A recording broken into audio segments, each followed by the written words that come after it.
Hey, what's going on? Today we're back in Don't Take It Personally, Babe. It just ain't your story. Last time we just entered Chapter 3, and Akira had come out as gay in Chapter 2. And no one was surprised, and Nolan and him hooked up to become the happiest gay couple in the world. So, there's that. I'm really excited about this unit. I think this could be the one that finally gets people who don't normally pay attention into it. Sure, it's really long, but it's also incredibly exciting. I've got a good feeling about it. The lunch bell rings, astounded as Charlotte and Isabella eating lunch in the classroom, ever since Akira has been spending his time with Nolan, if you know what I mean. Hey, sir, do you mind if I eat in here too?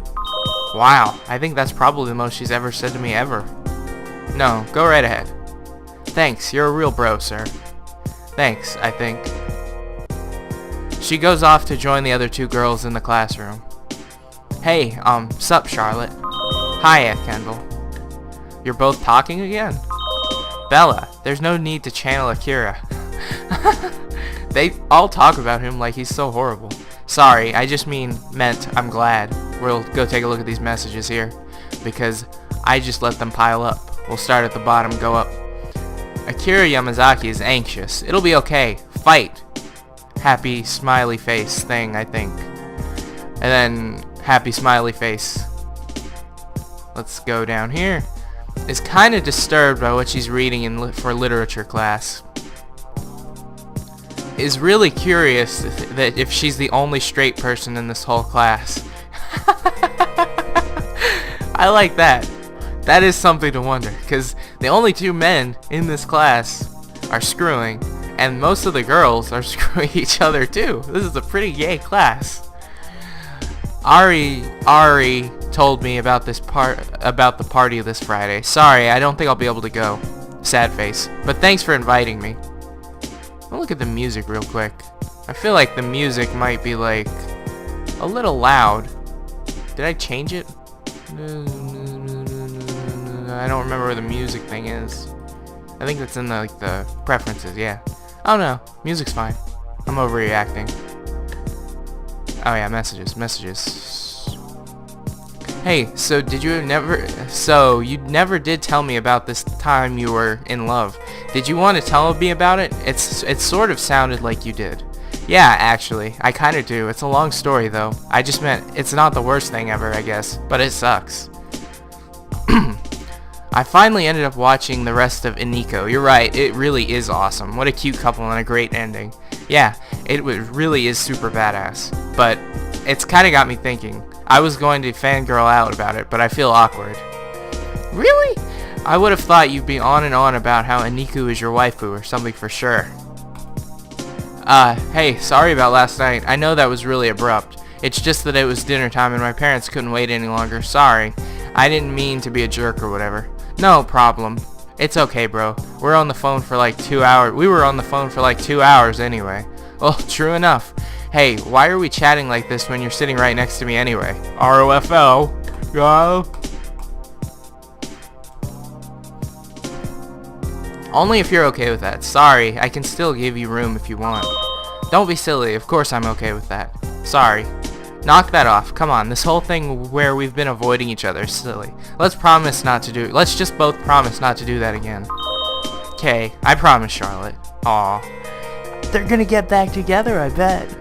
Haha. Oh, you still sound like you're trying too hard. Relax. Can't we just go back to plain old lol, bro, Kendall? Kendall looks uncomfortable for a moment, but laughs. Well, okay, sis, I can do that. That's better. It really is good to talk to you with the air clear, Kendall. Yeah. Meanwhile, I can't help but notice that Isabella looks as uncomfortable as I've ever seen her, caught awkwardly in their reconciliation. I decide to throw her a line, because I'm a good teacher. Hey, Isabella, can you come here for a second?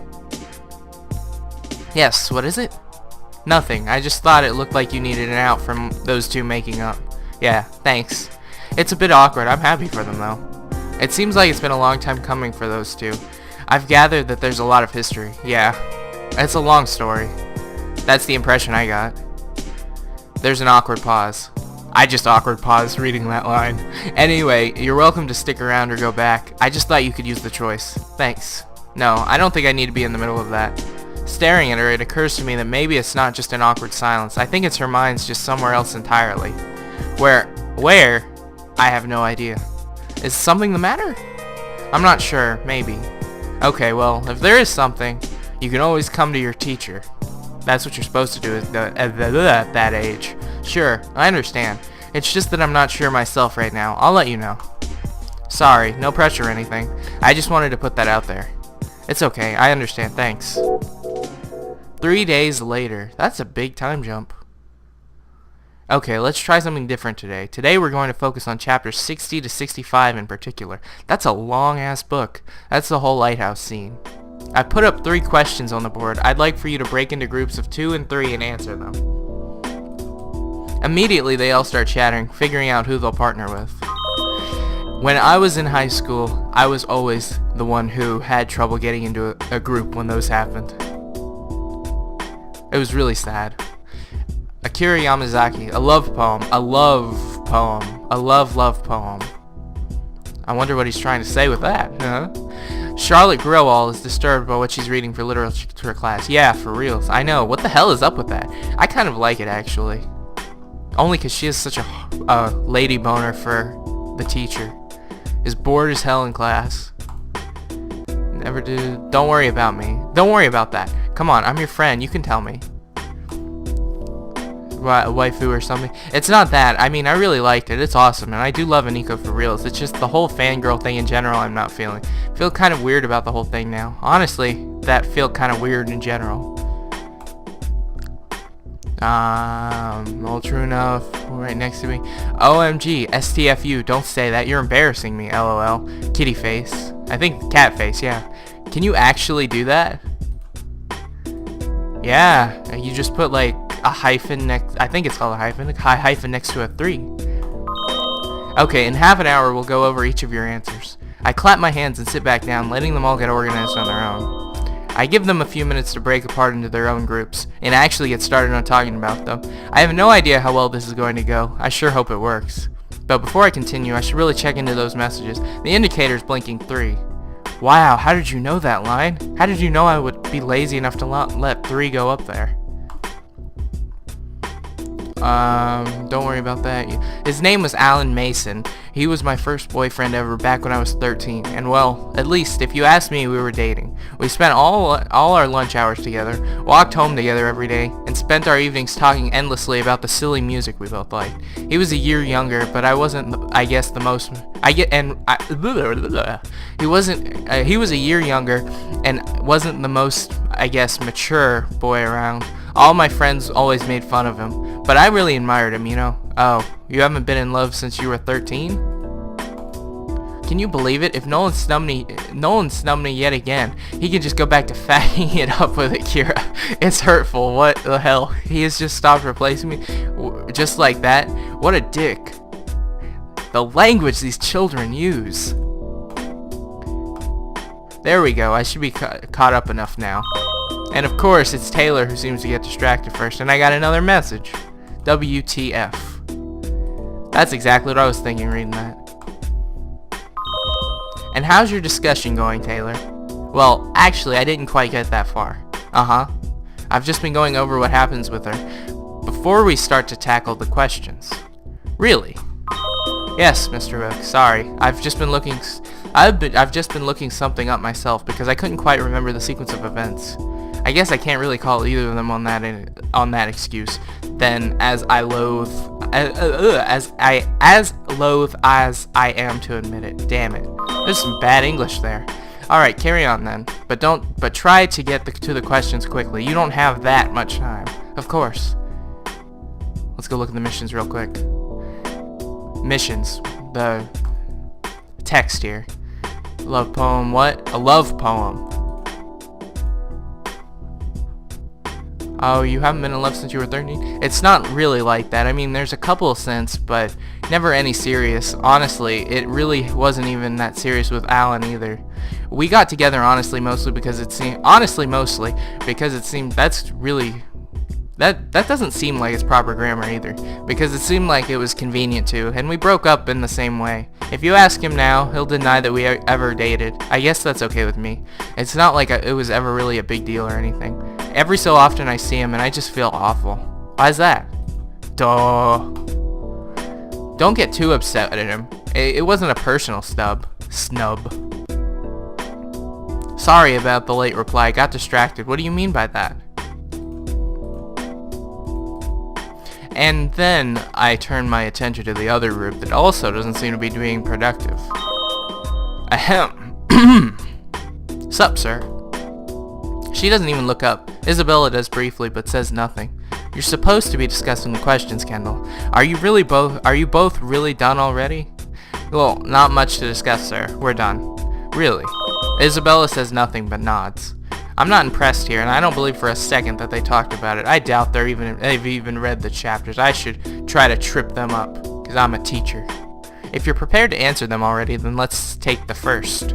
How would you say that Tamaki uses grotesque death imagery as a form of emphasis in the lighthouse scene?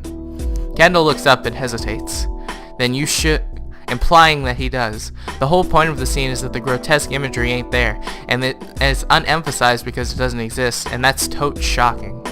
Like, realistically, the scene should be this bloody horror if you think about it. It doesn't make any sense to have so many shooting deaths without any gore. But instead, all that the protagonist notices is the death, not the crazy visceral stuff. The most important gore is the protagonist bleeding, but he's alive. It's not the death that's grotesque. The death is just there. It's his blood that indicates he's alive that's grotesque, as he strains himself. Too long didn't read. It uses... Too long didn't read. It uses grotesque life imagery, not death. You're asking the wrong questions. That's kind of fourth wall breaking considering I am reading it. Well, she's certainly a smart ass. But you make me look like an ass. I'm not impressed by the way she's blowing me off entirely, but I can't say that she doesn't understand the material. It's obnoxious, but I can't scold her. It'd make me look like a jackass. I think I'm going to have to hand her this one. Okay, that's a really interesting perspective. Good work. Well, okay. Moving on. The class discussion ends up going well enough, I guess. But how did these personal discussions end up going? He is actually making that face right now. It's hilarious. Oh. Well, OMG, you're embarrassing me. Happy kitty face. Well, he is actually making that face right now. It's hilarious. They're falling so in love. It's so sweet. Oh, okay, here we go. What do you mean? It's just, I'm not really sure about it. I mean, normally, that's the thing you do after watching something awesome. Downloading the OSTs, that's original soundtrack. Making a wallpaper, talking about the foreshadowing at the start, all that shit. I mean, I do like the music, and there probably are some great wallpapers, but it feels like, you know, that feeling. That really big, empty one you get at the end of a show or a book you really like. And you just do all the things that... And you just do all those things in some sort of effort to cling onto it however you can. What the fuck is up with that? I mean, eventually, you either find something else to fill that gap, or turn into one of those single-minded fangirls, right? Isn't that kind of ridiculous? You know what the feeling reminds me of? It's fucking love. You fall in love for 12 episodes, then your heart gets broken, and then you listen to the soundtrack on repeat all day so it doesn't feel like it's over. Isn't that kind of bullshit? Too long didn't read. Man, I don't even know. It just seems kind of fucked up. And then the final message here. Oh, okay. Yeah, I think why is that? Every time we meet, it's always the same. He says we should see each other more than only every half of It says we should. He says we should see each other more than only every half a year accidentally or something like that. And we agree that we should meet again soon and talk and catch up. And deep in my heart, it leads to something more. That maybe now we're both older and wiser, we could have a real relationship. I'd love nothing more than that. I secretly dream of all the dates that we could have that he would be proud to tell his friends about. We never do, of course. We never end up meeting that once to catch up. I saw him at a concert just the other month, and all the possibilities flashed in my mind. I approached him when we ended up going home together, just like old times, and we agreed we should meet up again soon to do something.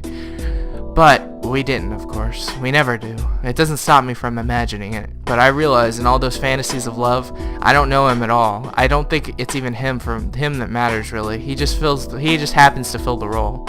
I'm in love with the idea of Alan Mason and nothing more. Not the person, but the idea of him. I understand that. That's so sad. It's really tragic that it never works out with you two. What are you gonna do about it? Kill myself, probably. It'd be less dramatic and less stupid. What? Don't kill yourself. If she kills herself, I'll be really sad. I like Isabella. Actually, I'm a little bit surprised. It sounds like Taylor actually managed to express an informed opinion for once, even if it was with the help of Charlotte. Maybe there's hope for her yet.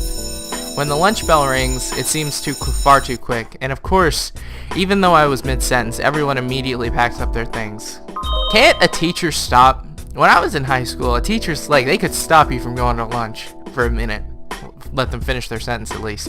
Excuse me, Mr. Rook. Yes, how can I help you? There's something I'd like to talk to you about. Of course, anytime. Is this what was up earlier? Or would you rather talk about it somewhere more privately? No, it is. Not right now, though. How about after school? It's always after school with these kids. Isn't that weird? Certainly. Do you know where my office is? Yes, room 12, right? I've been there several times. Okay, great. I'll see you there then. Thanks. Awkward. I wonder what's up with her. I hope this time it's actually something I can help with. I'm really not sure about her. She's always so quiet. It worries me. What do these messages say?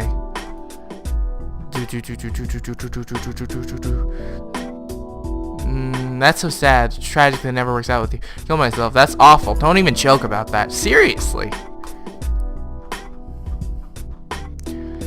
This is about Charlotte, isn't it? Do you want to talk about it? Yeah, it's about Charlotte. Honestly, not really. Sorry. I'm just kind of rambling. I'll let you know if I'm ever ready to talk about it. All this high school drama.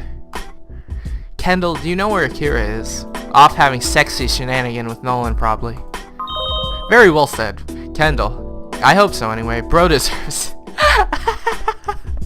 That's not very helpful. Sorry, for serious, I think they've been eating lunch together on the roof. I checked there first, sis. Thanks.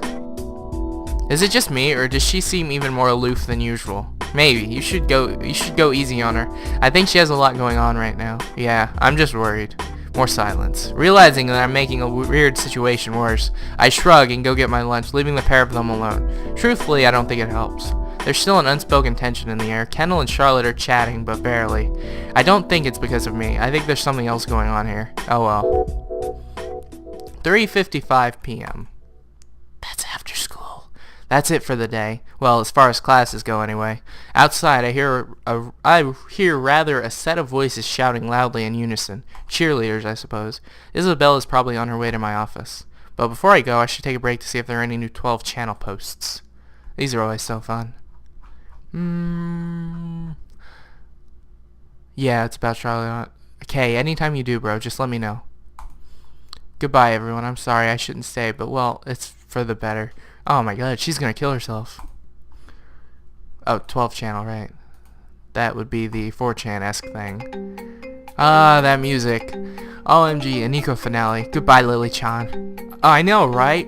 I can't believe she had to die like that. She was so awesome. I always thought that her death was a little drawn out, don't you think? I actually thought her death was a little drawn out. Always would imply that it's been around more than a day. What? Don't get me wrong, it was awesome in general. I love Lily-chan so much. I would go hetero for her, no lie. It's just a great finale. I just thought her death went on way longer than it should have. He said, what? .jpeg? I thought Lily should have died sooner. MFW. I don't know what that means. I just think it would have been better if she said nothing. It really took me out of it. It went on far too long. Real death doesn't last for 5 minutes. True story, but it was supposed to be super dramatic. Right. I just think dragging it out for so long helped.